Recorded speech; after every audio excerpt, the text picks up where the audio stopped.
எல்லாருக்கும் வணக்கம். இந்த வீடியோவில் நம்ம எதை பற்றி பேச போகிறோம் அப்படின்னா ஓடான கிரீஷியன் ஏர்ன் அப்படிங்கிறத பற்றி தான் பேச போகிறோம்.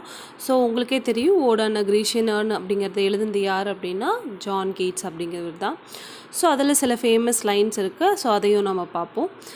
அண்ட் ஓடான கிரீஷியன் ஏர்ன் வந்து எப்படி ஸ்டார்ட் பண்ணுறாங்க அப்படின்னா, கிரீஷியன் ஏர்ன் அப்படிங்கிறது வந்து ஒரு சைலண்ட்டான ஒரு ஏன்ஷியன்ட் ஆப்ஜெக்ட் அப்படின்னு சொல்கிறாங்க.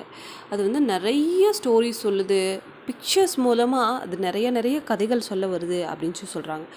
அதே மாதிரி கீட்ஸ் பார்த்தோன்னா பயங்கரமாக ஒண்டர் ஆகிறாரு. ஸோ எப்படி வந்து இந்த சீன்ஸ்லாம் வந்து பெயிண்ட் பண்ணியிருக்காங்க. ஸோ அந்த சீன்ஸ்லாம் எப்படி இருக்குன்னா, ஒரு மனுஷன் இன்னொரு மனுஷனை அப்படியே சேஸ் பண்ணி ஓடுறான், மியூசிஷியன்ஸ்லாம் ப்ளே பண்ணிட்டுருக்காங்க, அண்ட் லவ்வர்ஸ் வந்து அவங்களோட இமோஷன்ஸ் எக்ஸ்ப்ரெஸ் பண்ணுறாங்க. ஸோ இந்த ஏர்ன் பார்த்தோம்னா இந்த மொமெண்ட்ஸ் எப்பவுமே ஃபாரெவர் அப்படியே வந்து ப்ரிசர்வ் பண்ணி வச்சுருக்கு, எப்பவுமே எட்டர்னலாக இருக்கும் அப்படிங்கிறத ஃபஸ்ட் பேராகிராஃபில் சொல்லியிருக்காங்க.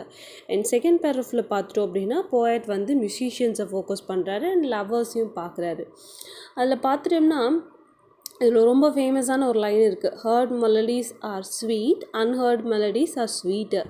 அப்படின்னா அந்த அன்ஹர்டு மியூசிக், அந்த ஏர்ன்லேருந்து எந்த ஒரு மியூசிக்கும் வரல, ஆனால் அந்த அன்ஹர்டு மியூசிக் வந்து ஸ்வீட்டராக இருக்குது ஹார்ட் மியூசிக்கை விட அப்படின்னு சொல்கிறாங்க. ஏன்னா அந்த இமேஜினேஷன் வந்து நம்மளோட மைண்டில் வந்து ஃபார்வர் இருந்துகிட்டே இருக்கணும், எக்ஸிஸ்ட் ஆகிட்டே இருக்கும் அப்படின்றாங்க.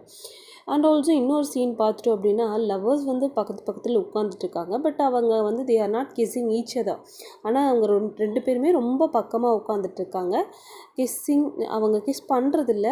ஆனால் வந்து எப்படி இருக்குது அப்படின்னா அவங்களோட லவ் எப்பவுமே வந்து ஃபேடே ஆகாது, அது ஓல்டும் ஆகாது அப்படின்னு சொல்கிறாங்க. அவங்களோட லவ் எப்போவுமே ஒரு யூத்ஃபுல்லாக ஹாப்பியாக இருந்துகிட்ருக்கோம் அப்படின்னு சொல்கிறாங்க. ஸோ அதான் வந்து செகண்ட் பேராகிராஃபில் சொல்லியிருக்காங்க.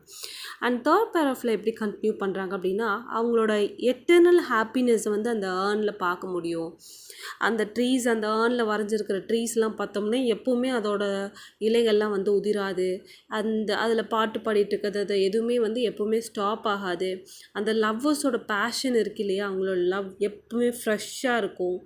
ஹியூமன் லைஃப் மாதிரி இல்லை. ஹியூமன் லைஃப் பார்த்தோம்னா ஒரு பர்டிகுலர் டைம் தான் அவங்களோட ஜாய் எல்லாமே இருக்கும், அது வந்து அதுவும் சில டைமில் வந்து ஃபேட் ஆயிரும். ஆனால் இந்த ஏர்னில் இருக்கிற சீன்ஸ் ஒவ்வொன்றுமே வந்து பெர்மனண்ட்டாக இருக்கும், பெர்மனண்ட்லி பியூட்டிஃபுல் அண்ட் ஜாய்ஃபுல், சந்தோஷத்தை கொடுக்கும். அது எப்போவுமே இப்போ ஒரு ஹியூமன்ஸ் தான் வந்து என்ன சொல்கிறாங்கன்னா ஒரு ஆர்ட் உருவாக்குறாங்க, பட் அந்த ஹியூமன்ஸ் அழிஞ்சு போனாலும் அந்த ஆர்ட் மட்டும் எப்பவுமே எப்படி இருக்குன்னா அப்படியே இருக்கும் அப்படின்னு சொல்கிறாங்க. அண்ட் ஃபோர்த் பேராகிராஃபில் பார்த்துட்டோம் அப்படின்னா அனதர் சீன் சொல்கிறாங்க. அந்த ஏர்னில் வந்து நோட்டீஸ் பண்ணுற அனதர் சீன் அது என்னென்னா ரிலீஜியஸ் சாக்ரிஃபைஸ் கொடுக்குறாங்க. ஸோ அப்போ வந்து குரூப் ஆஃப் பீப்புள் வந்து ஒரு அனிமலை கிரியேட் பண்ணிவிட்டு வந்து சாக்ரிஃபைஸ் கொடுக்குறாங்க. ஸோ அவர் வந்து இமேஜின் பண்ணுறாரு, ஒரு லிட்டில் டவுன் இருக்குது, அதுலேருந்து வராங்க, அது வந்து இப்படி வந்து ஒரு மாதிரி எம்டியாக இருக்குது, அந்த லிட்டில் டவுன் ரொம்ப சைலண்ட்டான ஒரு டவுனாக இருக்குது. ஸோ இது வந்து ஒரு மிஸ்ட்ரியும் லோன்லினஸையும் வந்து டிபிக்ட் பண்ணுது அப்படிங்கிறத ஃபோர்த் பேராகிராஃபில் சொல்லியிருக்காங்க. ஃபைனலாக என்ன சொல்லியிருக்காரு அப்படின்னா ஸ்டான்ஸா 5ல் அந்த ஏர்னை வந்து ஒரு டைம்லெஸ் ஒர்க் ஆஃப் ஆர்ட் அப்படின்னு சொல்லி ப்ரைஸ் பண்ணியிருக்காங்க.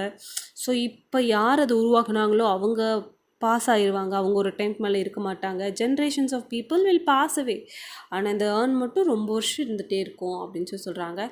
ஸோ இந்த போமில் வந்து இன்னொரு ஃபேமஸ் லைன் என்ன அப்படின்னா, beauty is truth and truth beauty. Beauty and ட்ரூத்துங்கிறது மொரல்லஸ் சேம் தான், ரொம்ப டீப்லி கனெக்டட் தான். ஸோ இந்த ஆர்ட் வந்து என்னதுன்னா ஒரு எட்டர்னல் ட்ரூத்தை நமக்கு ரிவீல் பண்ணுது. இது வந்து பியாண்ட் ஆர்டினரி ஹியூமன் லைஃப் அப்படின்னு சொல்லி இந்த போமை முடிச்சிருக்காங்க.